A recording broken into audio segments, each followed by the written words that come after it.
સુરત પાલિકા તંત્રની નિષ્ક્રિયતા સામે લોકોમાં રોષ જોવા મળી રહ્યો છે। અઠવાડિયા અગાઉ પહેલા જે ભૂવો પડ્યો હતો તે ભૂવાનું પુરાણ ન થતા લોકોમાં આક્રોશ છે। રાહદારીઓ અને વાહન ચાલકોને હાલાકી પડી રહી છે। અઠવાડિયા બાદ પણ ભૂવા ન પૂરાતા લોકો પરેશાન થયા છે। વાહન ચાલકોએ પાલિકા તંત્ર પ્રત્યે રોષ ઠાલવ્યો છે। રોડ રસ્તાની બાજુમાં વરસાદી પાણીનો ભરાવો થયો છે। પાલિકાના અધિકારીઓ દ્વારા આંખ આડા કાન કરવામાં આવી રહ્યા છે।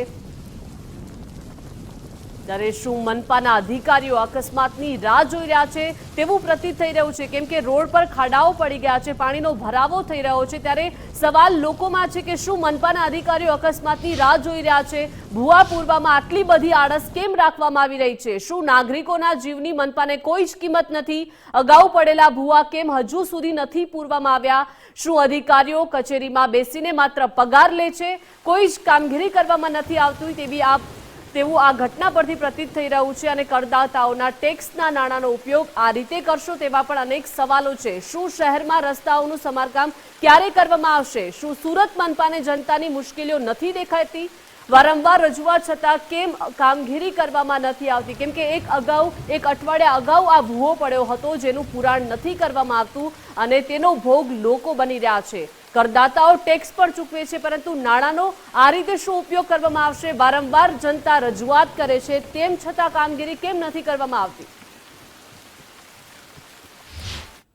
ખાડા નગરી બનેલા ડાયમંડ સિટી સુરતની અંદર ખાડા પડ્યા હોવા છતાં તેનું પુરાણ કરવામાં પાલિકા તંત્રના અધિકારીઓ જાણે આળસ કરી રહ્યા હોય તે પ્રકારની સ્થિતિ છે તે સર્જાય છે।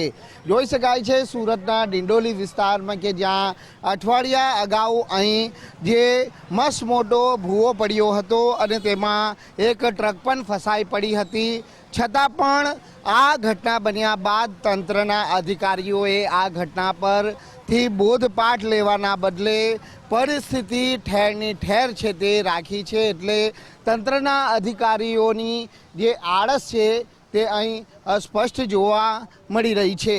હાલ આ જે જોઈ શકો છો કે બેરિકેડિંગ કરી દેવામાં આવ્યું છે, પરંતુ પુરાણ કરવામાં જાણે કોઈ મુહૂર્તની વાટ છે તે જોવાઈ રહી છે। વાહન ચાલકોને અહીંથી પસાર થવામાં પણ ઘણી મુશ્કેલીઓનો સામનો કરવો પડી રહ્યો છે। ત્યારે વાહન ચાલકો જોડે પણ વાત કરવાનો પ્રયત્ન કરીશું કે તેઓનું શું કહેવું છે, કારણ કે અહીં આ પ્રકારની પરિસ્થિતિનો સામનો લોકો કરી રહ્યા છે। આપનું નામ જણાવજો। सर मेरा नाम मोहित है। ये रोड आज एक हफ्ता हो गया, 7 दिन हो गया। 7 दिन से सर ऐसे ही चल रहा है। अपना कोई यहाँ एसएमसी वाले ने कुछ भी कार्रवाई नहीं किया हुआ है। यहाँ पे आने जाने वाले को सबको तकलीफ हो रही है। सर ये रोड पे पानी भर जा रहा, पूरा गड्ढा है, बाइक वाले फिसल जा रहे हैं। एक भाई यहाँ पे बाइक वाला बेचारा फिसल के गिर भी गया था, अभी ज़्यादा 2-3 दिन पहले की बात है। मैं आंखों देखा, सामने देखा था उसको, तब से अभी तक कोई कार्रवाई नहीं हुई सर। तो બાજુમાં જોઈ શકાય છે કે પાણીનો ભરાવ પણ થયો છે, એટલે કોઈ પણ પ્રકારની કામગીરી છે તે અહીં કરવામાં આવી રહી નથી। મહિલાઓ હોય કે પછી અહીંથી પસાર થતા વાહન ચાલકો હોય, તમામ લોકો પારાવાર મુશ્કેલી અને જે હાલાકીનો સામનો છે તે આ પ્રમાણે કરી રહ્યા છે।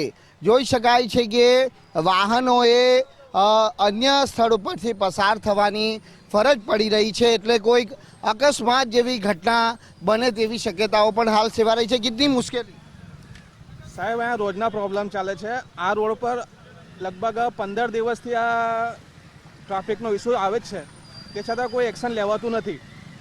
તો જરા વહેલું આ સોલ્યુશન આવે તો સારું રહે, કારણ કે પબ્લિક ત્રાસી ગઈ છે। લોકો અહીં જે પ્રમાણે કહી રહ્યા છે તે મુજબ અહીં અનેક લોકોને પરિસ્થિતિનો સામનો કરવો પડી રહ્યો છે।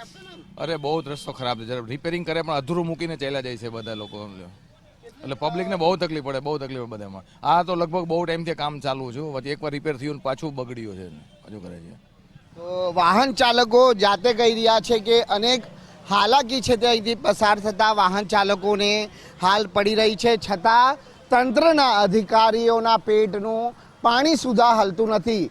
સુરત શહેરમાં હજી તો ચોમાસાની શરૂઆત થઈ છે અને આ ચોમાસાની શરૂઆત થતાની સાથે જ ડાયમંડ સિટી સુરત ખાડા નગરી અને ભૂવા નગરી બન્યું છે અને તેનો ભોગ છે તે સામાન્ય જનતા બની રહી છે। ત્યારે આ પ્રમાણે શહેરમાં ઠેર ઠેર પડેલા ખાડા અને ભૂવાના પુરાણ કરવા માટે પાલિકા તંત્ર કોઈ મુહૂર્તની વાત જોઈ રહ્યું હોય તે પ્રકારની તસવીરો હાલ ડાયમંડ સિટી સુરતમાં જોવા મળી રહી છે। કેમેરામેન દેવાંગ રાણા સાથે રાકેશ ભટ્ટ, ગુજરાત ફર્સ્ટ, સુરત।